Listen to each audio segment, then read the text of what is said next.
Il y a 34 ans, la Syrie et l'Égypte lançaient une attaque surprise contre Israël quand l'objectif était de tenter de récupérer des territoires arabes conquis par l'État hébreu pendant la guerre de 6 jours en 1967.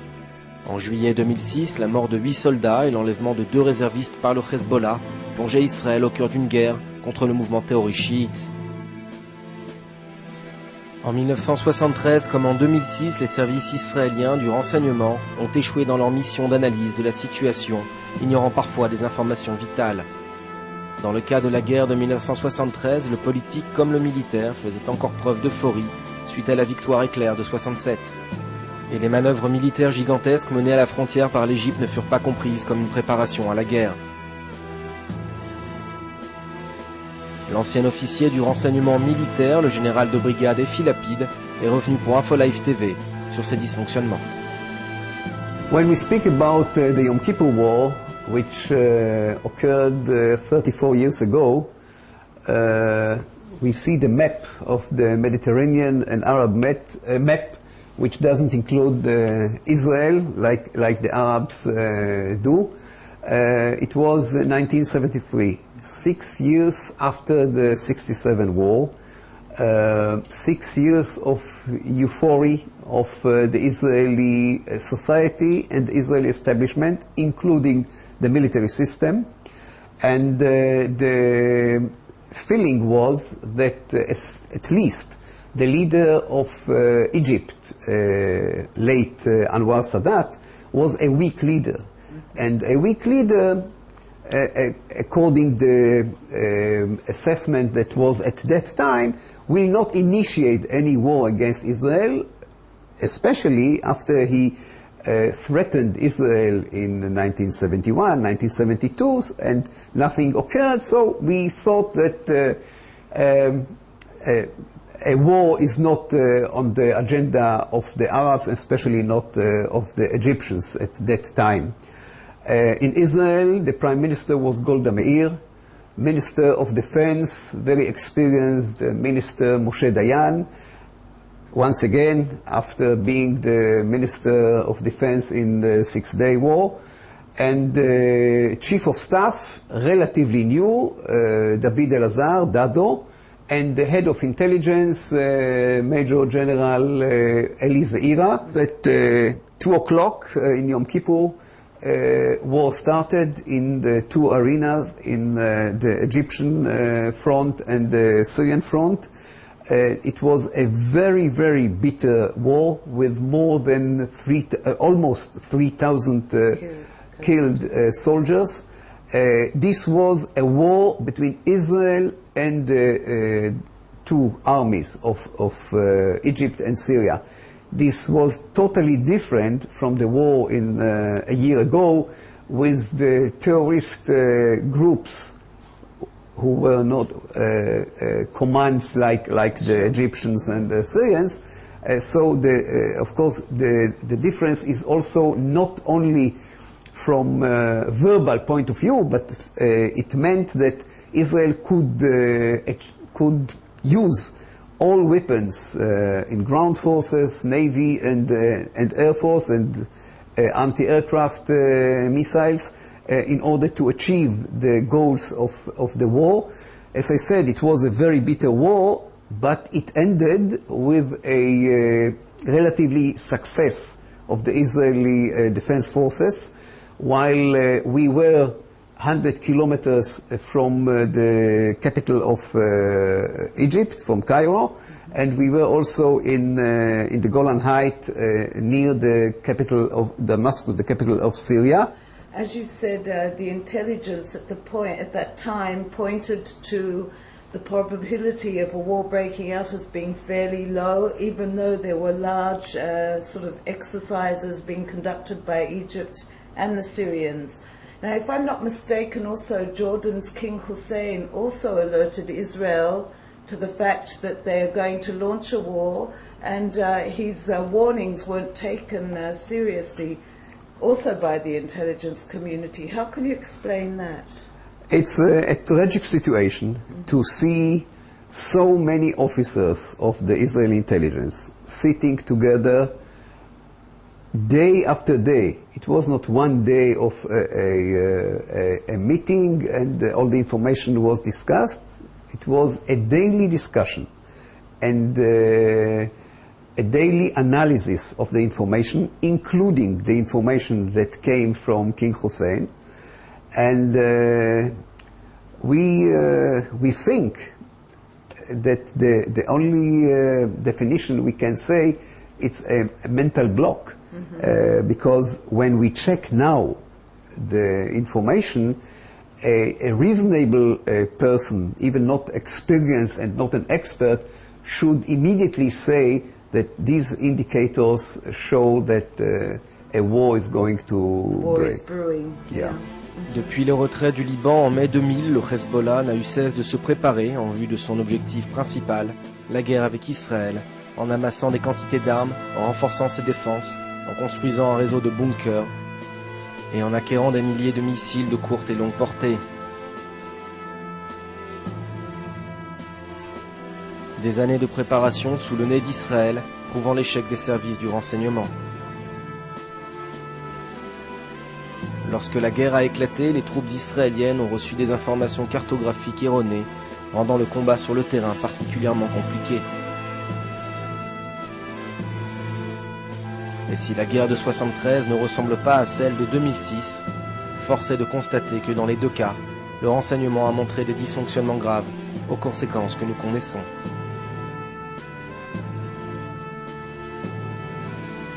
The role of intelligence in preparing a military force for war is very important, and especially in Israel, while war is also a current effort of the Israeli military system, and we invest a lot of resources in the intelligence in order to be able, first of all, to give the early warning for war or also for peace, and also the daily early warning for the different terrorist activities that are carried out by our neighbors.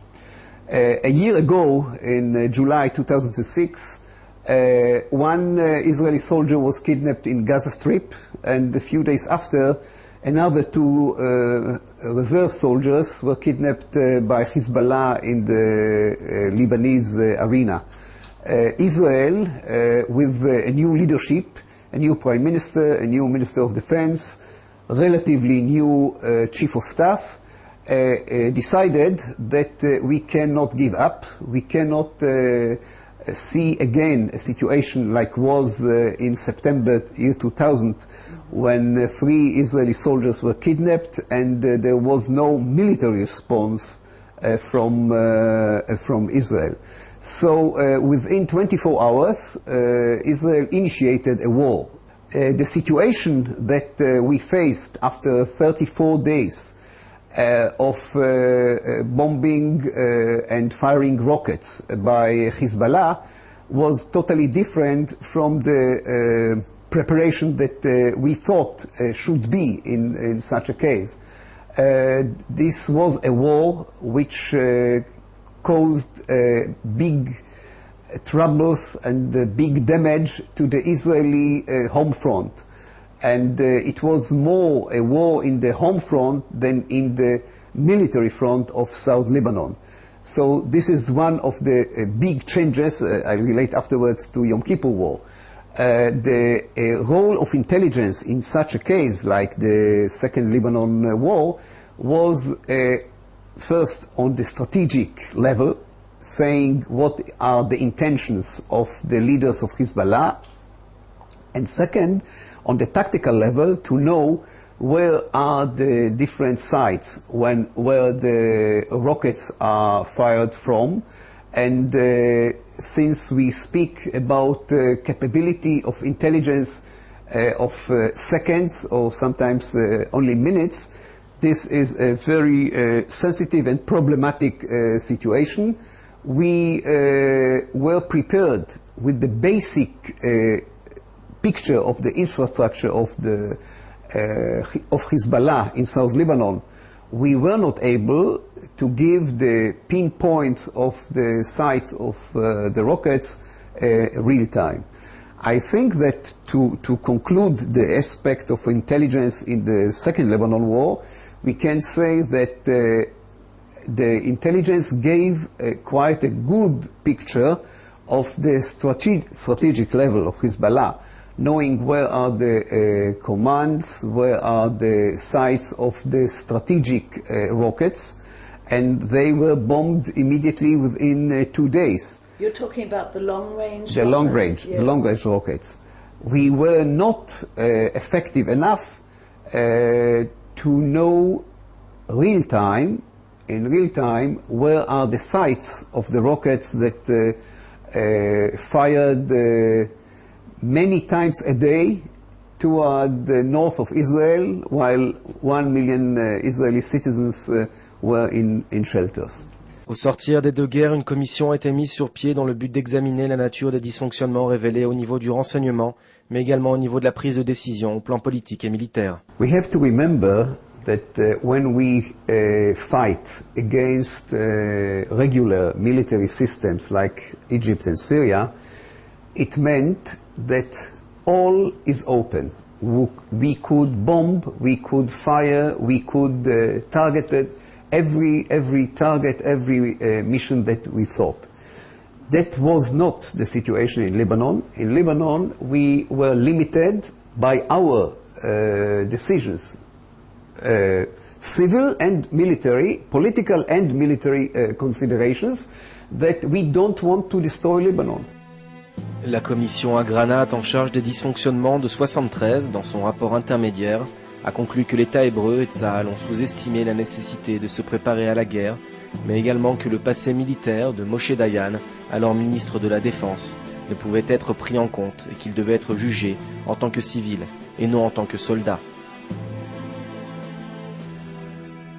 En revanche, la responsabilité de Dayan ne se trouvait pas au niveau personnel, mais bel et bien au niveau politique, ministériel et militaire.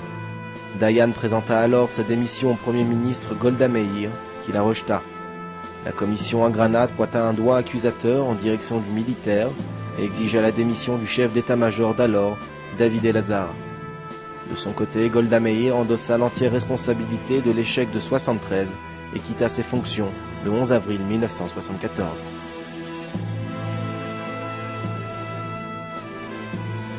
Peu après la Seconde Guerre du Liban, en 2006, la commission d'enquête Vinograd a été chargée d'étudier les dysfonctionnements révélés par la guerre. Dans son rapport intermédiaire, les membres de la commission ont conclu que la décision politique et militaire de répondre massivement à l'agression du Hezbollah ne se fondait pas sur une connaissance profonde de la situation au Liban. Le gouvernement comme l'armée sont visés directement.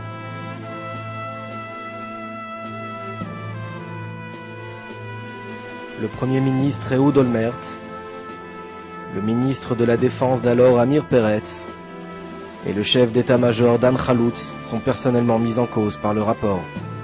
The challenge is to bring the intelligence to the troops in order to be effective. Intelligence is not a factor that should be filed in offices. We have, of course, to use it. And what was in these two wars that maybe the basic early warning was not proper enough, but the the current intelligence in the Yom Kippur War was quite good, and limitations of the intelligence in the Second Lebanon War, as I said before, the limitations were that we didn't could observe any post or any site where rockets or missiles were fired, because it was a change of minutes to redeploy the units. So there is a big difference between the Hezbollah and the military systems of Egypt and Syria. Depuis sa création, l'État d'Israël se trouve sous une menace constante. Des dizaines de milliers de soldats ont combattu pour sa défense, parfois au prix de leur vie. Et leur sacrifice ne doit pas être oublié, leur histoire se doit d'être racontée. De même, l'opinion publique israélienne attend davantage du politique comme du militaire, en espérant que les menaces futures ne seront plus sous-estimées et que les leçons du passé serviront dans le futur à ne pas répéter les erreurs fatales qui ont pour conséquence directe la mort de soldats et de civils et la perte de la force de dissuasion de l'État d'Israël.